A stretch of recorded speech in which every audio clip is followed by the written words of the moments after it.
এমন এক ঘর যে মানুষটা বালিশ ছাড়া ঘুমাতে পারতো না, সে মানুষটা একদিন বালিশহীন মাটিতে শুয়ে থাকবে। যে মানুষটা এসি ছাড়া ঘুমাতে পারতো না, এসি দাও, ফ্যান দাও, গুলশানের ফ্ল্যাটে থাকে যে যুবক এসি ছাড়া ঘুমাইতেই পারে না, ওই যুবকটা একদিন অন্ধকার কবরে বালিশহীন মাটিতে মাথা দিয়ে শুয়ে থাকবে।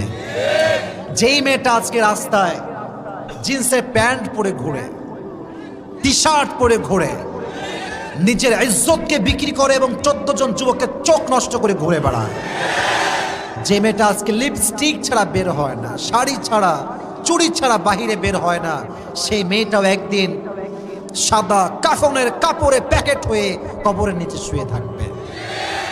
আহা, এটাই তো সেই কবর। যাইতে চাইলেও যেতে হবে, না চাইলে যেতেই হবে। চান কিংবা না চান, আপনাকে পাঠায় দিবে একজন। আওয়াজ দিয়ে বলেন তো তিনি কে?